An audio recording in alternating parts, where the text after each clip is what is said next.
Hoje, dia 27 de julho, é o Dia Nacional da Prevenção de Acidentes de Trabalho. A data foi criada para alertar empregados, empregadores, Estado e sociedade sobre a importância de adotar práticas que reduzam o número desse tipo de ocorrência no ambiente laboral, que promovam locais seguros e saudáveis para os trabalhadores.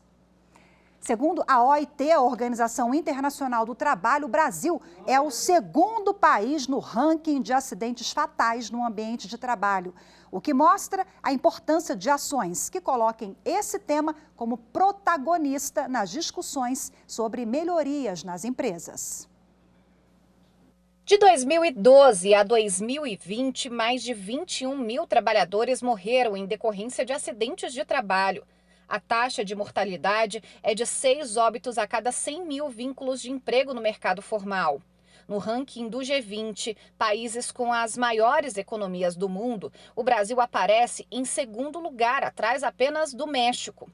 As informações são do Observatório de Segurança e Saúde do Trabalho, uma iniciativa da OIT, a Organização Internacional do Trabalho, que conta com a contribuição do Ministério Público do Trabalho.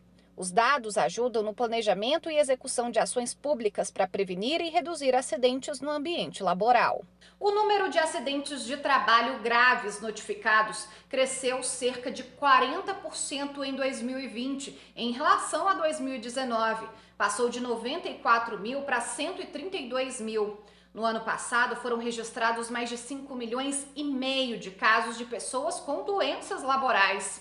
O total de auxílios previdenciários por depressão, ansiedade, estresse e outros transtornos mentais e comportamentais saltaram de 224 mil em 2019 para 289 mil em 2020. Aumento de 30% no primeiro ano da pandemia da Covid-19. Já em contaminações pelo novo coronavírus, foram registrados 51 mil afastamentos. Entre as ocupações mais afetadas estão técnicos de enfermagem, faxineiros, auxiliares de escritório, vigilantes, vendedores do comércio e trabalhadores da indústria. O Ministério Público do Trabalho estima que doenças e acidentes laborais produzam a perda de 4% do PIB global a cada ano.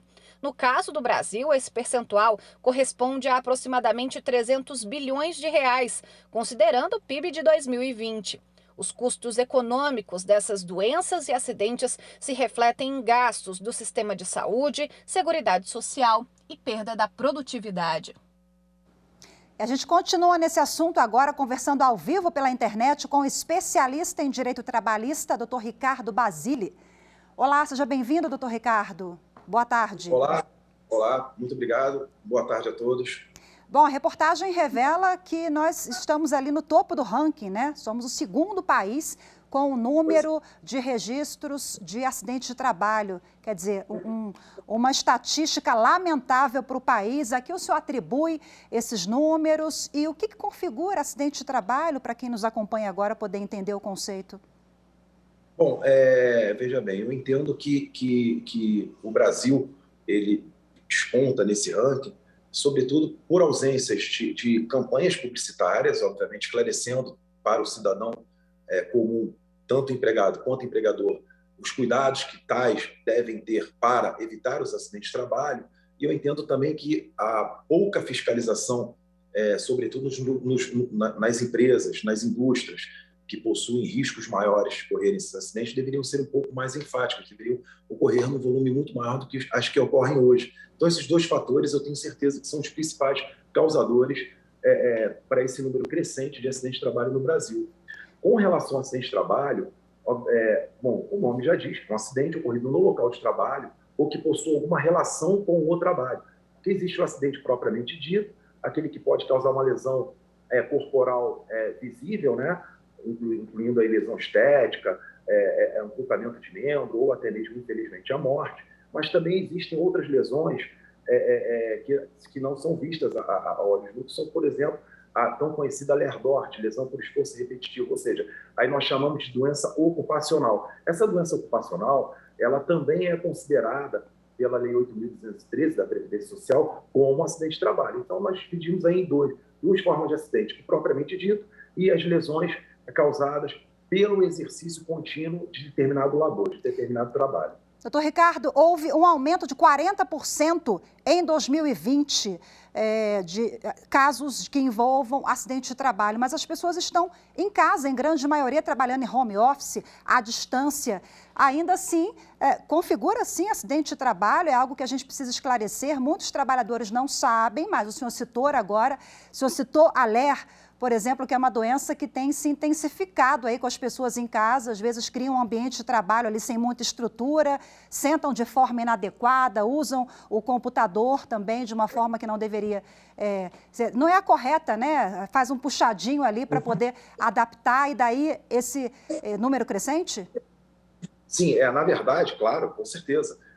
Quando nós emplacamos aí com o home office em virtude da pandemia, o que aconteceu foi que o empregado pensa que, por estar trabalhando em casa, pode trabalhar como ele bem entende, como ele bem queira, né? E o empregador, por outro lado, muitas das vezes mal orientado, pensa que o seu poder fiscalizador termina ali, já que o trabalhador está em casa, né?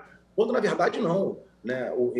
A cada momento em que o empregado está desenvolvendo o seu labor, a responsabilidade por sua saúde, em virtude do contrato de trabalho, continua sendo do seu empregador, ou seja, cabe a ele fiscalizar como esse trabalhador vai desenvolver as suas tarefas dentro da sua casa, inclusive implementar um local adequado, com mesa, seguindo todos os padrões ergonômicos necessários para que o empregado não adquira uma doença profissional. Uma coisa é a pessoa em casa, no seu lazer, usar o computador esporadicamente. Outra coisa é a pessoa cumprir, por exemplo, uma jornada de 8 horas diárias, de segunda a sexta, sentado, trabalhando no computador, como hoje todo mundo trabalha, né, com computador, sem um material adequado de ergonomia. Isso, às vezes, gera problemas seríssimos de coluna, também agravou muito, teve um aumento significativo em problemas na cervical e por aí vai.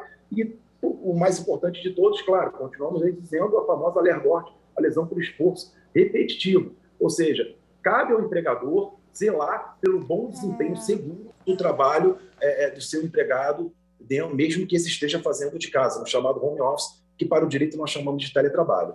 Agora, deve ser difícil comprovar, né, que a pessoa ficou doente em virtude dessa situação excepcional. Essa é uma questão e eu também quero que o senhor esclareça para a gente uma dúvida aqui, que as pessoas costumam confundir o que é auxílio doença e acidente de trabalho. Sim, essa dúvida é muito recorrente. Na verdade, são institutos distintos, né? Auxílio-doença é quando o trabalhador está lá, desenvolvendo o seu trabalho normal, adquire uma doença, exemplo, degenerativa, que não possui nenhuma relação com o trabalho que este desenvolve. Ou seja, adquiriu algum problema de saúde, enfim, e não tem relação com o trabalho desenvolvido. Já o acidente de trabalho é toda lesão ocasionada em função do labor, em função das atividades que esse exerce, né? Que pode ser, como já dito anteriormente, ou um acidente propriamente disso, ou uma lesão repetitiva por alguma função que ele venha exercer. Então, o auxílio-doença não configura acidente de trabalho, já o auxílio-acidente de trabalho, sim, né? Então, o auxílio-acidente de trabalho ele é muito difícil de caracterizar em algumas oportunidades, porque para que esse seja estabelecido e declarado, há que se buscar o nexo causal entre a lesão provocada e o trabalho exercido. E, de fato, em algumas circunstâncias, torna-se muito complicada, né? Qual profissional que vai identificar se essa doença tem relação com o trabalho? Sim, são os peritos, né? No caso de doenças, óbvio, os médicos, e também temos alguns peritos, engenheiros, que, por exemplo, avaliam, como nós já falamos, estamos falando muito de LER, tem os engenheiros, por exemplo, que avaliam a questão ergonômica do trabalho desenvolvido, sobretudo quando esse é prestado de casa. E o médico, no caso, para apurar a saúde do trabalhador, se há um nexo causal entre a doença que ele adquiriu e o trabalho exercido. E aí acho que a dica é pegar todos os laudos possíveis, tudo que possa configurar aquela doença e levar no dia da consulta, lá quando for presencialmente com o perito, enfim, dar entrada na papelada, sim, né? Doutor Ricardo, sim, o tema é extenso, ficaríamos aqui um tempão, o sim, dia é especial para a gente poder falar sobre essa importância, né, de todos os atores envolvidos, sociedade, trabalhador, claro, empresas, para a gente chamar a atenção disso e reverter esse cenário Infelizmente que o Brasil aí é o segundo país do mundo no ranking de número de acidentes. Muito obrigada pela sua entrevista, viu? Boa tarde. Eu que agradeço, tenham todos uma excelente tarde. Tchau, Fiquem com tchau. Deus.